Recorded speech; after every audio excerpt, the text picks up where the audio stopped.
28 अक्टूबर 2024 रमा एकादशी व्रत पूजा एवं पारण का शुभ मुहूर्त। व्रत का महत्व, व्रत की कथा सुनने मात्र से मिलेगा 1000 अश्वमेध यज्ञ का फल।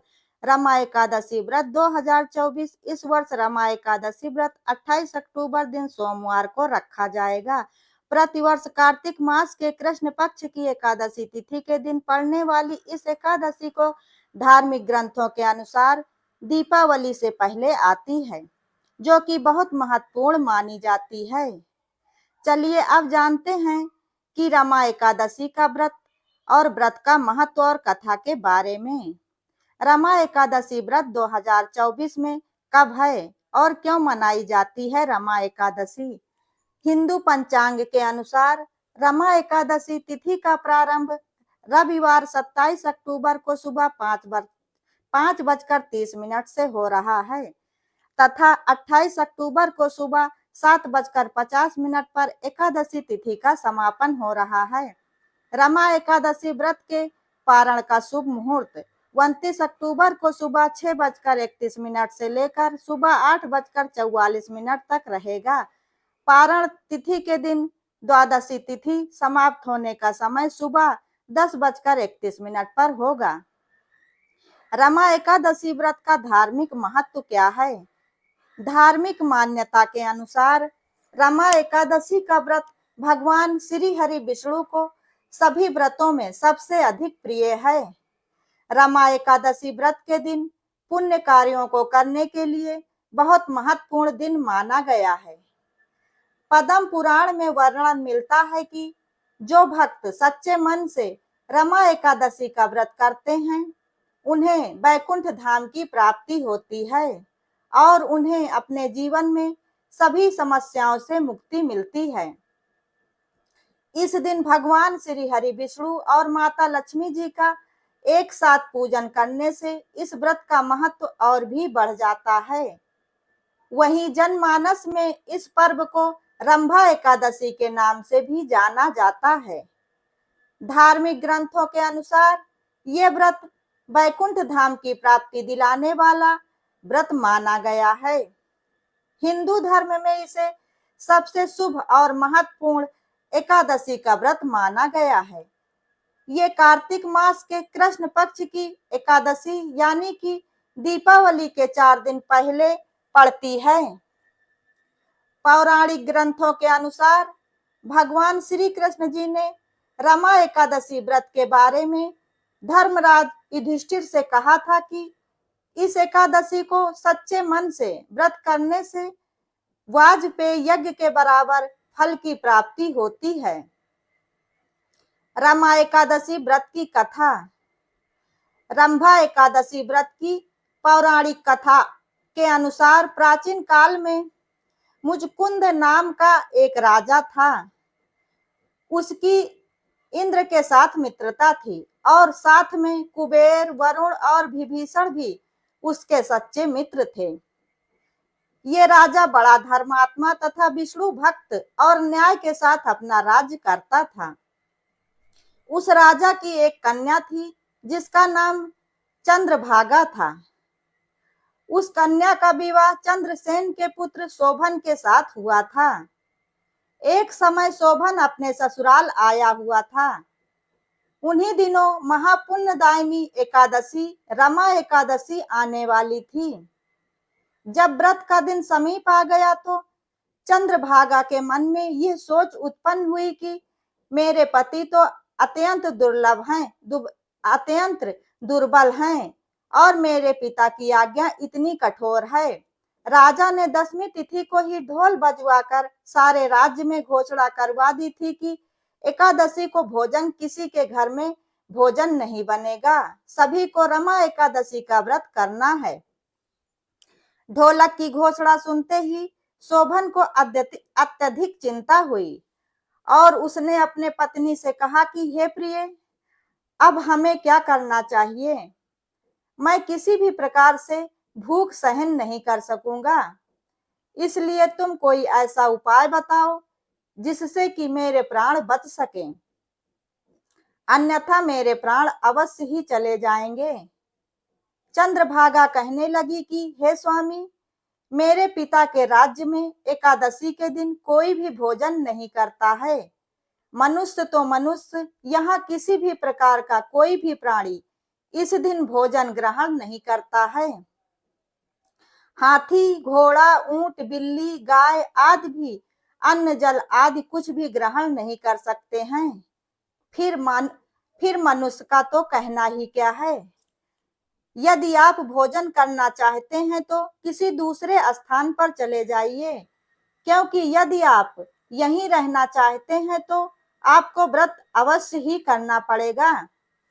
ऐसा सुनकर शोभन कहने लगा कि हे प्रिय, मैं अवश्य व्रत करूंगा, जो भाग्य में होगा वो देखा जाएगा। इस प्रकार से विचार करके शोभन ने व्रत रख लिया और वह भूख प्यास से अत्यंत पीड़ित होने लगा। जब सूर्य नारायण अस्त हो गए और रात्रि को जागरण का समय आया, जो वैष्णवों को अत्यंत हर्ष देने वाला था, परंतु शोभन के लिए अत्यंत दुखदायी साबित हुआ, क्योंकि प्रातःकाल होते होते शोभन के प्राण निकल गए। तब राजा ने सुगंधित काष्ठ से उसका दाह संस्कार करवाया, परंतु चंद्रभागा ने अपने पिता की आज्ञा से अपने शरीर को दग्ध नहीं किया और शोभन की अंत्येष्टि क्रिया के बाद अपने पिता के घर में ही रहने लगी। रमा एकादशी के व्रत के प्रभाव से शोभन को मंद्राचल पर्वत पर धन धान्य से युक्त तथा शत्रुओं से रहित एक सुंदर देवपुर प्राप्त हुआ।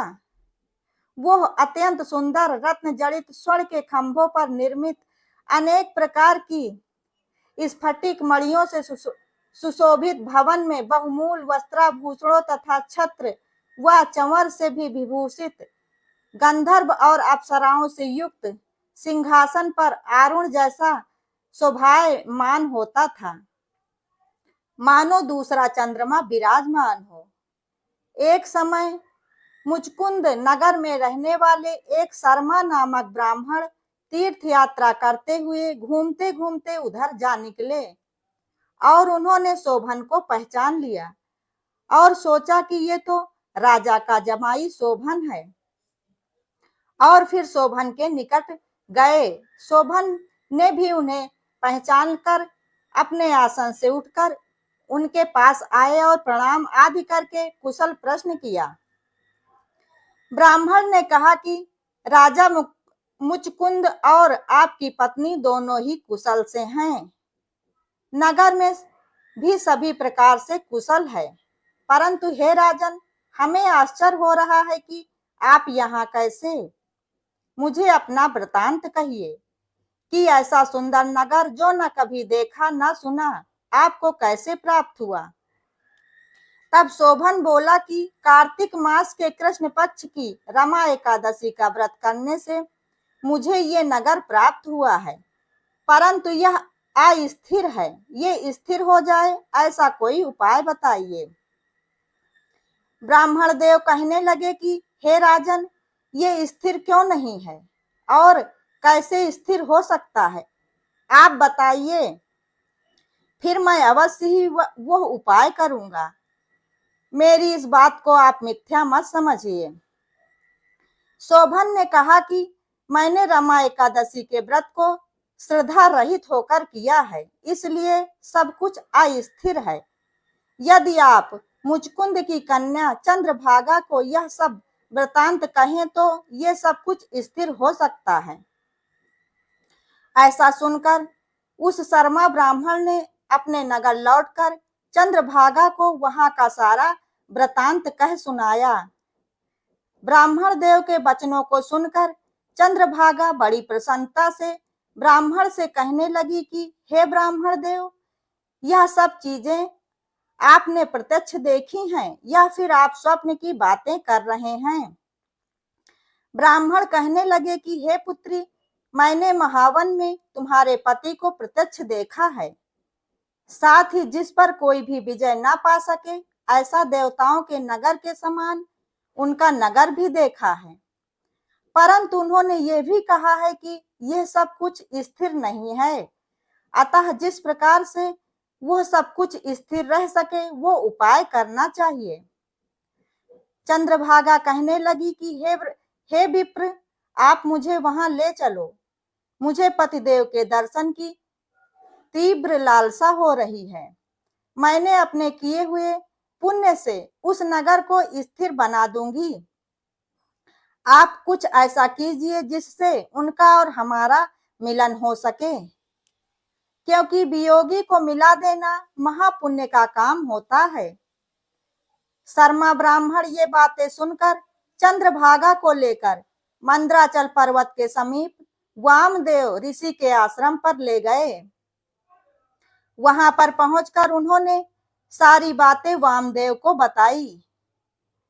वामदेव जी ने सारी बातें सुनकर वेद मंत्रों के उच्चारण से चंद्रभागा का अभिषेक किया तथा ऋषि के मंत्र के प्रभाव और एकादशी के व्रत के प्रभाव से चंद्रभागा का शरीर दिव्य हो गया और वह दिव्य गति को प्राप्त हुई। इसके बाद बड़ी प्रसन्नता के साथ अपने पति के निकट गई। उधर शोभन अपने प्रिय पत्नी को आते देखकर अति प्रसन्न हुआ और उसे बुलाकर अपने बाईं ओर अपने साथ सिंहासन पर स्थान दिया।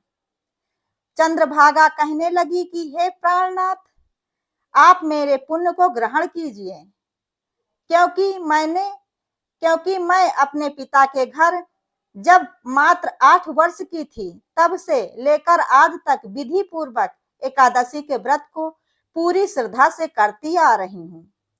इसी पुण्य प्रताप से आपका यह नगर सदा सर्वदा के लिए स्थिर हो जाएगा तथा समस्त शुभ कर्मों से युक्त होकर प्रलय के अंत तक रहेगा। इस प्रकार चंद्रभागा ने दिव्य आभूषण और वस्त्रों से सुसज्जित होकर अपने पति के साथ आनंद पूर्वक रहने लगी।